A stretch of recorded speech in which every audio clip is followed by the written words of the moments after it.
Դարձել տարբեր դատարանների առջև զրուցել օրակարգային հարցերի մասին այսօր հերթական այսպես դատական նիստն է նախ ակնկալիքների մասին խոսենք, որովհետև խափանման միջոցի հարցել է քննվելու եւ հետո այս շղթայի մասին ինչպես անել, որ այլևս դատարանների մոտ չհանդիպենք էլի այս գործերով։ Նախ ակնկալիքների մասով գիտենք, որ մեծամասամբ որոշումները այստեղ չեն կայացվում, ուրիշ տեղեր են կայացվում, գիտենք ում հրահանգներով այլևս մեզ համար ակնհայտ է, եթե քաղաքական հրահանգներով եւ քաղաքական ցուցումներով ամենաբարձր մակարդակով որոշումներ են կայացվում եւ հենց դրա վառ օրինակն էլ այն է, որ այս մարդիկ հիմա դատարանում են այլ առհասարակ պիտի այստեղ չգտնվեին, ակնկալիքները այս մասով թույլ տվեք շատ մեծ ակնկալիքներ չունենալ, ինչ վերաբերվում է կոնկրետ գործի մասին շատ է խոսվել, ասվել, ես եւս մեկ անգամ վերահաստատում եմ, որ սա շինծու մեղադրանքներ է եւ ակնհայտ այդ քաղաքական հետապնդումները, ազատություն են մաղթում բոլոր քաղբանտարկյալներին, շատ արժանապատիվ կեցվածք են դրսևորում բոլոր այն մարդիկ, որոնք որ այս իշխանությունների կողմից բանտարկվել են, ռեպրեսիաների են ենթարկվել եւ իրենք պինդ ու ամուր կանգնած են իրենց սկզբունքների հետևը կանգնած են եւ այս առումով նաեւ ուզում եմ նաեւ իմ ողջունները փոխանցել բոլոր այն մարդկանց, գիտեք, որ անազատության մեջ մարդիկ ուշով հետևում են մեր բոլորի կատարած քայլերին, թե հասարակության, թե քաղաքական գործիչների, թե մնացածների եւ նորից էլի ուշ կորով իրենց ընտանիքներին համոզված եմ այս գործընթացն էլ անցնելու է եւ հաղթանակով է պսակվելու, ժամկետների առումով չեմ կարող ոչ մի բան ասեմ, բայց ամեն ինչ հաղթանակով է պսակվելու, մարդիկ հայտնվելու են ազատության մեջ եւ բոլոր այն մարդիկ ես անընդհատ սա կրկնում եմ, բոլոր այն մարդիկ, այն դերակատարները, որոնք որ կմասնակցեն այս կեղծիքին, վաղը մյուս օր իրենք պատասխանատվության են ենթարկվել։ Դուք տեսաք մի քանի ժամ առաջ մամուլում էլ հաղորդագրություն տարածվեց, որ Միքայել Սրբազանի եւ Բագրատ Սրբազանի գործով անցնող դատախազը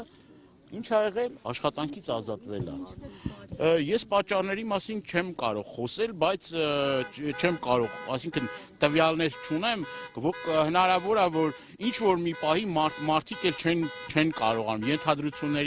ենթադրությունների ինչ որ մի պահի էլ չեն կարողանում ապօրինի կեղծ այդ ճնշմանը եւ նաեւ հանրային պարսավանքին։ Ի վերջո նաեւ այդ մարդիկ էլ էս հասարակության մի մաս են եւ ես շատ դեպքերում գիտեմ, որ մարդիկ ենթարկվում են պարսավանքի իրենց հարևանների կողմից, բարեկամների կողմից, ես չգիտեմ, ընկերների կողմից եւ այլ եւ այս առումով ոչ մեկ կրկնում երաշխավորված չի, որ վաղը մյուս օրը իշխանության վերնախավից հրահանգ չի իջեցվի եւ այդ մարդիկ աշխատանքից չեն ազատվի, բայց աշխատանքից ազատելն էլ էլի չի երաշխավորում, որ վաղը մյուս օրը իրանք այդ ապօրինությունների համար պատասխանատվության չեն ենթարկվելու։ Կոնկրետ այս դատավորը Մանվել Շաֆերդյանը հայտնի է որպես իշխանությունների սրտի դատավոր, հետեւաբար ինչ ակնկալիքներին սպասումներ այս։ Դե սրտի դատավորները ավելի ճիք ու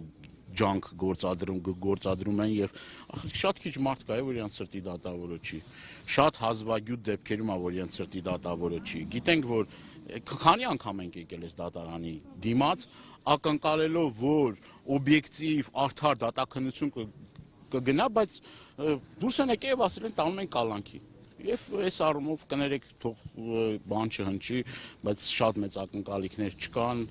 շատ մեծ հույսեր չկան, կրկնում եմ, Հայաստանի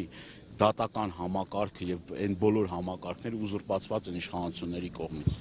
Պարոն Դանելյան, առաջիկա ընտրությունների հետ կապված իրատեսական հույսեր կապում եք։ Ցանկացած process, այդ թվում նաեւ